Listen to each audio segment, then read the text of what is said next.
Hello and welcome back to the literature therapy.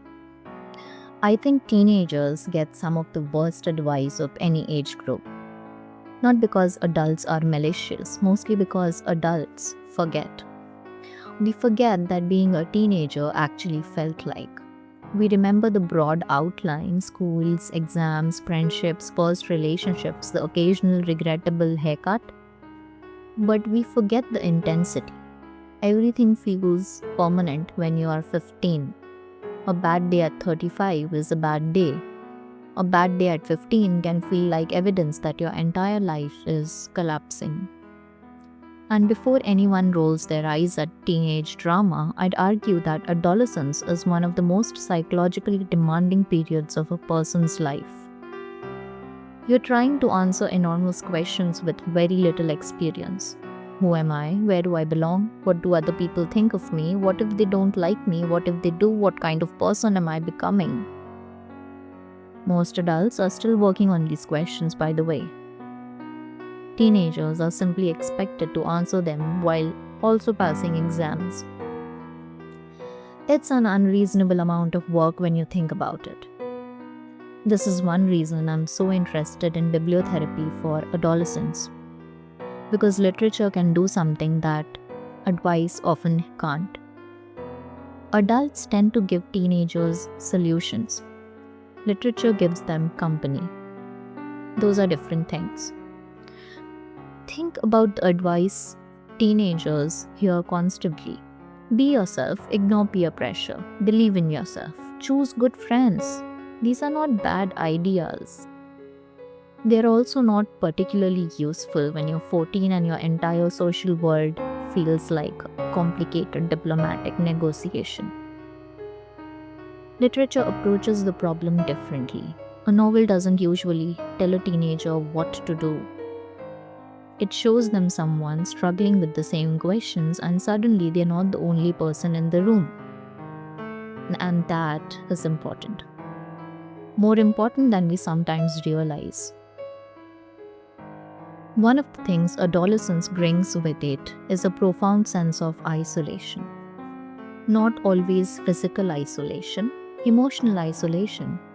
The feeling that nobody else thinks the way you do, nobody else feels what you feel, nobody else understands. Then a teenager reads a novel written 50 years ago and discovers someone describing exactly the same fear, confusion, or loneliness. And the experience becomes slightly less solitary. I think that's one reason so many readers remember the books they encountered during adolescence so vividly. Not necessarily because they were the greatest books they would ever read, because they arrived at the right moment.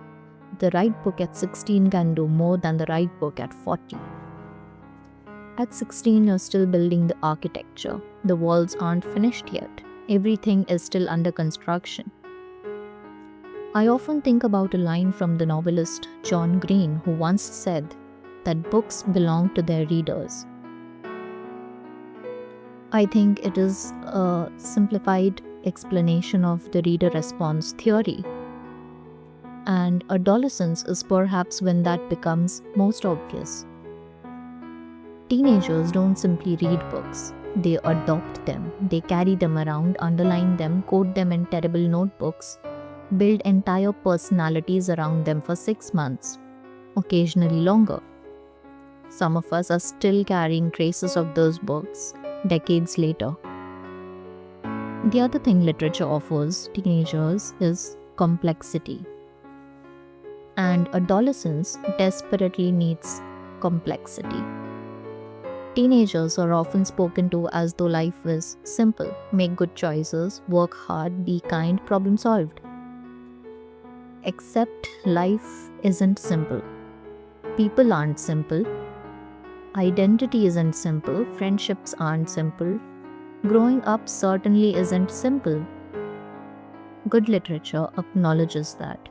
It makes room for contradiction, for uncertainty, for confusion, for not knowing. And honestly, I think teenagers need that permission. The permission not to have everything figured out yet, because nobody does, not really. Adults are often just better at pretending. So, if I were creating a reading list for teenagers, it wouldn't be a list of books designed to teach lessons. It would be a list of books that help them think, books that respect their intelligence, books that take their emotional lives seriously, books that remind them that confusion is normal, loneliness is survivable, and uncertainty is not evidence that they are doing life incorrectly. Because adolescence is difficult, it always has been. And while literature can't remove that difficulty, it can make it less lonely. Sometimes that's enough. Sometimes that's a lot. If you're a teenager or if you're raising one, remember that books are doing far more than improving vocabulary. They're helping build an inner life, and that's serious work. So a good book is way better than a 5-inch screen.